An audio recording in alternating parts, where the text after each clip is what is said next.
Hello and welcome to Pokemon Part 50, and in this part we can finally make our way to the Pokemon League. But first, as in all Pokemon previous generations, we have to make our way through Victory Road, the last dungeon, and the last challenge for any potential trainers. Now this Victory Road, it's funny because I think out of all of them it's the most creative. But I was saying that it doesn't really feel like a big scary dungeon. But that's probably because you spend a lot of the time on the outside, you know, in the daylight, and that's not really going to build a dark atmosphere. Now, when recording this playthrough, I wanted to take the quickest route through this dungeon, and also collect everything, so you're going to see that. And also, there is another special Pokemon that lies in this dungeon, which we'll be encountering quite soon.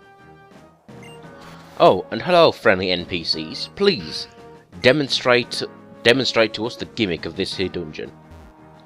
And you can see it, you can slide down but you can't slide back up. Now speaking of which, this dungeon kinda looks like an anthill, and there is a reason for that, and there is an actual gimmick to it. Inside the walls you can catch an ant Pokemon called Durant, which is a bug steel type. And on the outside, you can catch an anteater Pokemon, which is called Heatmore. Do you get it? Heatmore, eat more. Oh, you're so punny, Pokemon. But yeah, that's an interesting duo to introduce. Like this ant bug steel type, which is 4 times weak to fire, and of course you have this anteater fire type Pokemon. Quite interesting dynamic.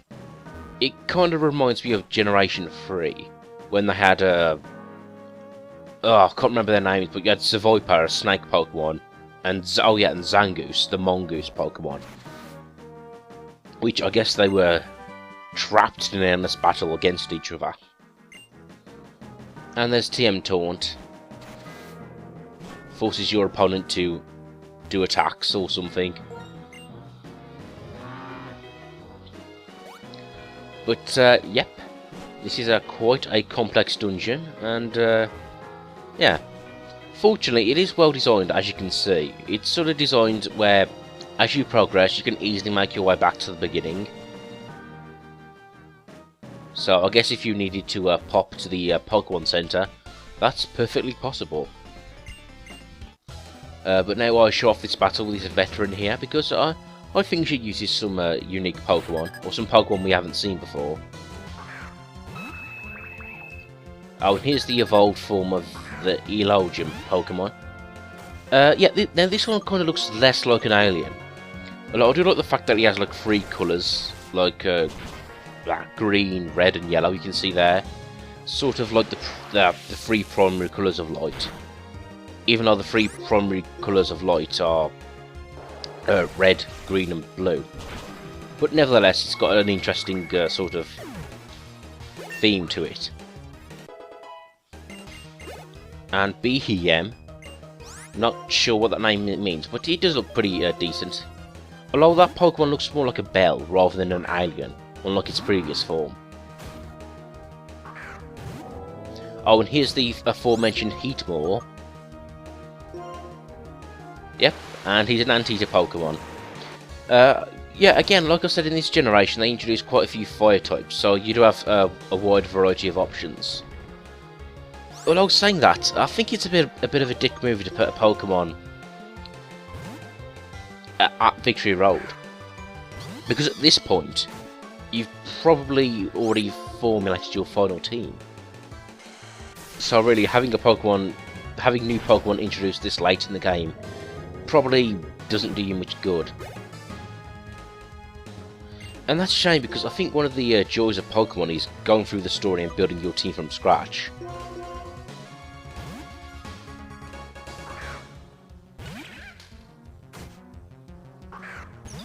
Another Lilligant. Yeah, again, something I overlook in this generation is the number of grass types it's introduced. But yeah.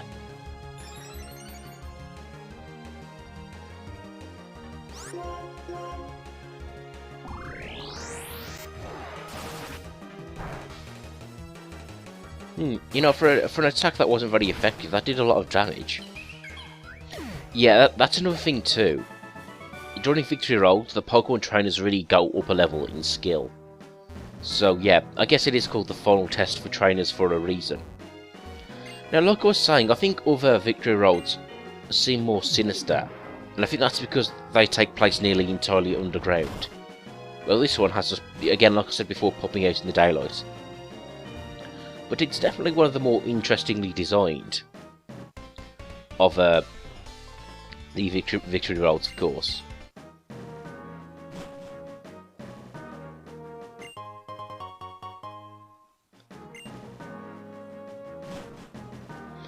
And speaking of which, I am glad to see them using different kinds of Pokemon, like I said.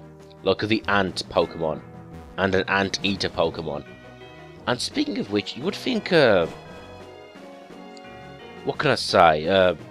You would think some animal concepts would be used since Gen 1, like an ant. One of the most common insects ever, but no. It took till Gen 5 to have an ant Pokemon. Now, battling this guy here will, he'll then act as a Pokemon Center if you defeat him. So, yeah, thanks for that, buddy. You know, Pokemon. I praise this generation for having lots of like those types of guys to save you a trip back to the Pokemon Center. But then again, this is meant to be the final dungeon. You don't have to be that easy on us.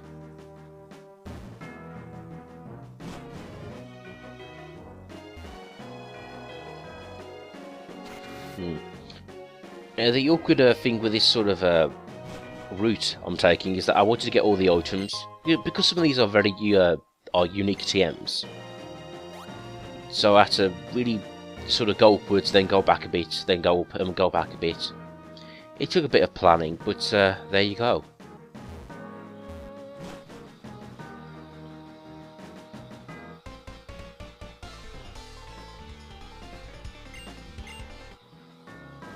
But yep, like in a previous generation, there is a legendary hidden here, and he'll be the last of the 3 Musketeer trio. But yeah, we'll be getting to him very soon. And yeah, I'm nearly approaching the top. When it comes to Victory Road, I get the impression that it's a dungeon that takes a long time, but yeah, I actually get all done in one part. I mean, granted, I do edit out battles, but yeah, it's not really that big. So here we have another battle with another veteran, and I'm sure he uses an interesting Pokemon to note. Gigalith. Yep, he's the Rock-type Pokemon. I guess this game's equivalent of Golem, where he's a third stage Rock-type, and to evolve him to this form you need to evolve the previous one, which I've actually forgotten. But yeah, he's got a cool colour scheme, red and blue, good combination, and he's got the ability Sturdy. And since he's just a rock type, he doesn't have a 4 times weakness to grass and water. Although saying that, he's not too strong anyway, as you'll see with this Leaf Blade.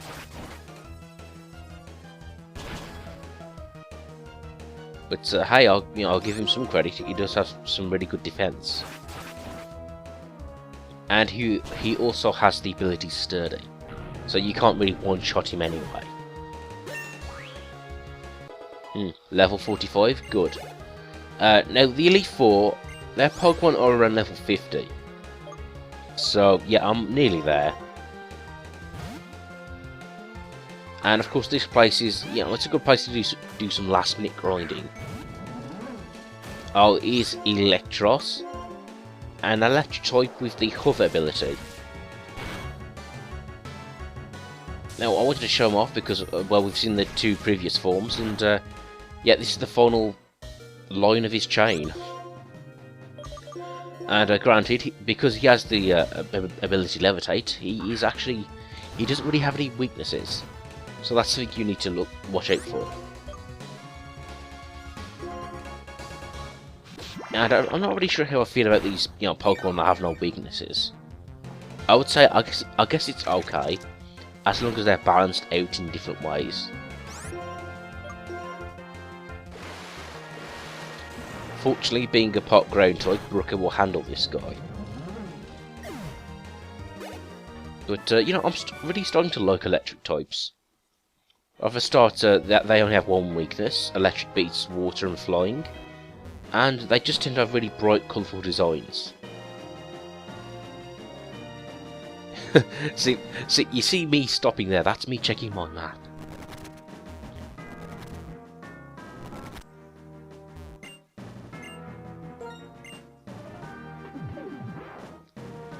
And coming up very shortly to this little path to the left here, we meet Terracon, or Terracoin, the last of the Three Musketeer Pokemon. And of course, being a pro, I decided to catch him.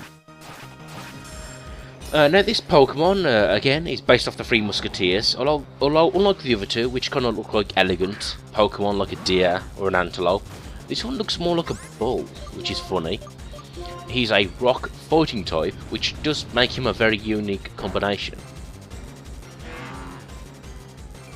Now, he's apparently based off the character of Porthos from the novel The Three Musketeers, and like Porthos, Terracon is the heaviest, largest and strongest member of the trio.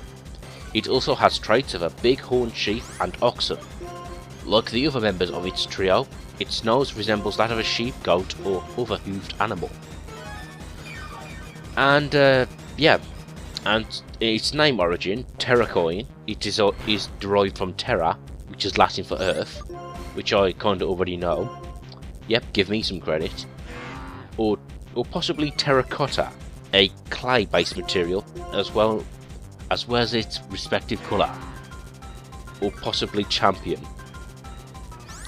So yeah, kind of a free meaning name there. Quite clever. It means earth, clay and champion, all rolled into one.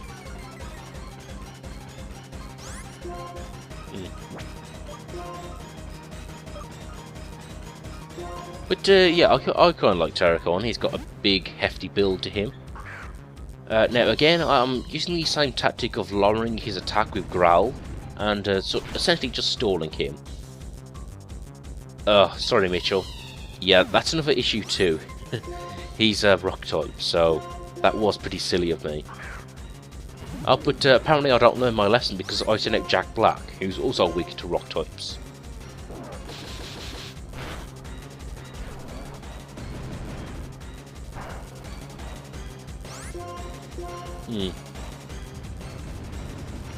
Now, I guess out of the three Musketeer Pokemon, I guess I would say this one would be my favourite, just because I think it has a really good type combination. That and it's original as well, so that helps.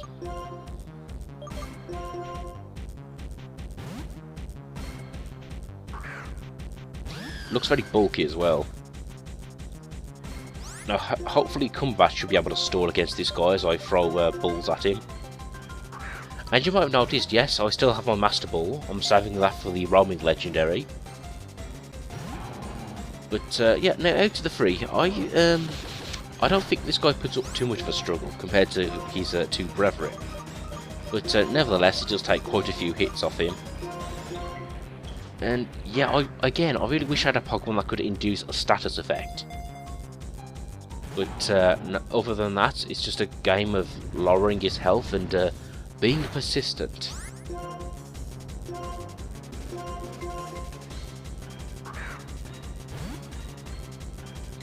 Now, of course, I'm using Dusk Balls, and they have a good. They seem to get a boost in luck whenever they're used at night or in a dark place. In fact, I think it's recommended that you use Dusk Balls in a cave rather than Ultra Balls.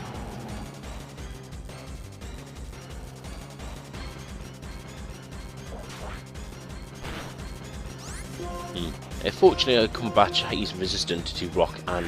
Wait, no he's not. He is resistant to fighting, but not rock.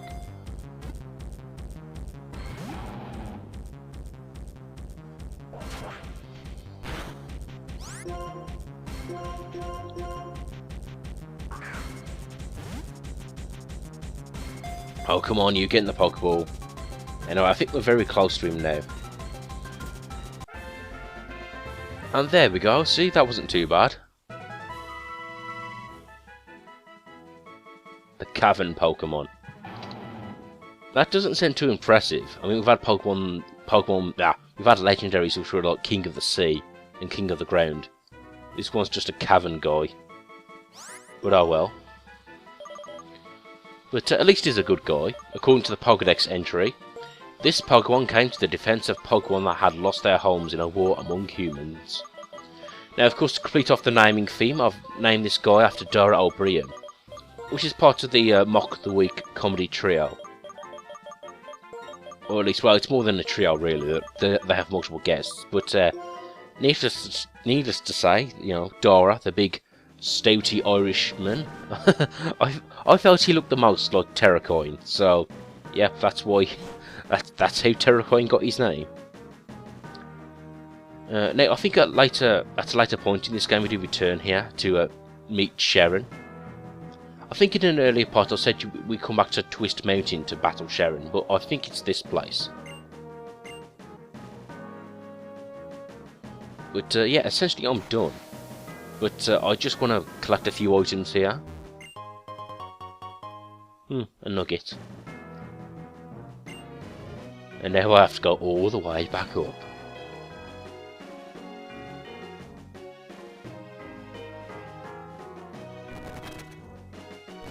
But then again, like I said, the items, especially the TMs you can get here, are quite useful. And yeah, I can't wait to take on the Elite Four. They are really great in this game.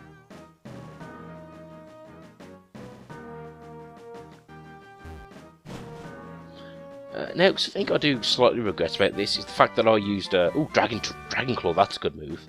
But something I do regret is that I used Repel, so I won't be held up by random encounters.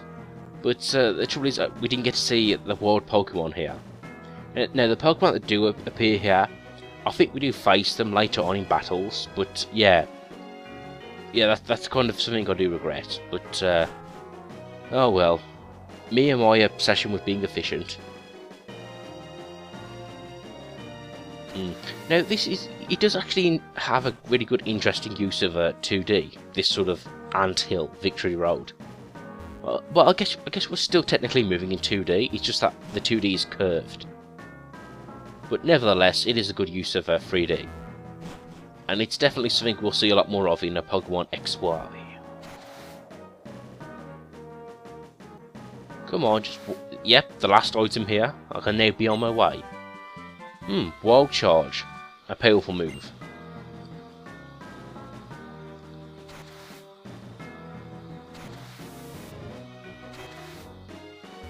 Oh, spoke too soon. There's an Ultra Ball here. Gee, thanks.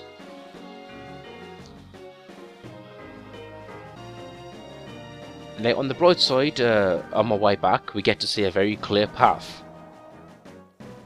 I guess you could say this will be the fastest route from the beginning to the end.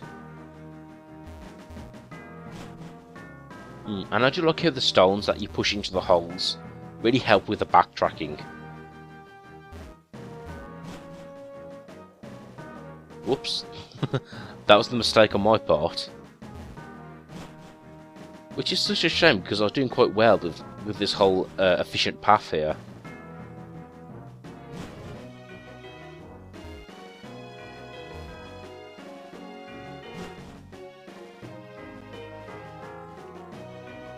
You know, something I do notice that you see little raindrops, presumably dripping from the ceiling, and that's like a nice little touch. It adds a good dimension to the caves. Honestly, it's amazing when you look back at Pokemon Gen 1 and the 8-bit graphics, and you see how far they've come. But anyway, with that, we've now completed Victory Road. A not so easy victory, but yep, join me again in the next part.